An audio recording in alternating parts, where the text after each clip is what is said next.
கன்னி ராசிக்கு அதிபதி என்று சொல்லக்கூடிய புதன் பகவான் உங்களுடைய ராசிக்கு தொழில் ஸ்தானமான 10ஆம் இடத்தில் ஆட்சி பலம் பெற்று சஞ்சாரம் பண்ணிட்டு இருக்காருங்க. இந்த டயத்தில் கன்னி ராசிக்காரங்க புதுசாக தொழில் அமைக்கலாம், தாராளமாக அதில் நல்ல விஷயங்கள் எல்லாமே நடக்கும். ஏன்னா அதே லாபஸ்தானத்தில் தான் பார்த்தீங்கன்னா, அதே 10ஆம் இடத்துல தான் பார்த்தீங்கன்னா உங்களுடைய ராசிக்கு விரையாதிபதி என்று சொல்லக்கூடிய சூரிய பகவான் சஞ்சாரம் பண்ணிட்டு இருக்கார். ராசிக்கு 4ஆம் இடத்திற்கும் 7ஆம் இடத்திற்கும் அதிபதி என்று சொல்லக்கூடிய குரு பகவான் சஞ்சாரம் பண்ணிட்டு இருக்கார். அப்போது தொழிலில் முன்னேற்றங்கள் ஏற்படும், தொழிலில் லாபங்கள் ஏற்படும். இருந்தாலுமே உங்களுடைய ராசிக்கு 2ஆம் இடத்திற்கும் பாக்கியஸ்தானமான 9ஆம் இடத்திற்கும் அதிபதி என்று சொல்லக்கூடிய சுக்கிர பகவான் மறைவு ஸ்தானமான 8ஆம் இடத்துல சஞ்சாரம் பண்ணிட்டு இருக்காருங்க. இங்கே தான் ரொம்ப கவனமாக பார்க்கணும்.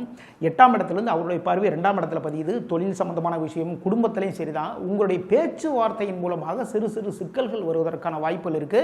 அப்போ பேச்சுவார்த்தையில் ரொம்ப கவனமாக நடந்துட்டீங்கன்னா கன்னிராசிக்காரர்கள் தொழிலில், வியாபாரத்தில் எல்லாத்திலையுமே வந்து லாபத்தை இந்த வாரத்தில் அள்ளிக்கொண்டு வரலாம். 66 கமெண்ட் பண்ணுங்க. இந்த வாரம் உங்களுக்கு சக்சஸான வாரமாக மாறும்.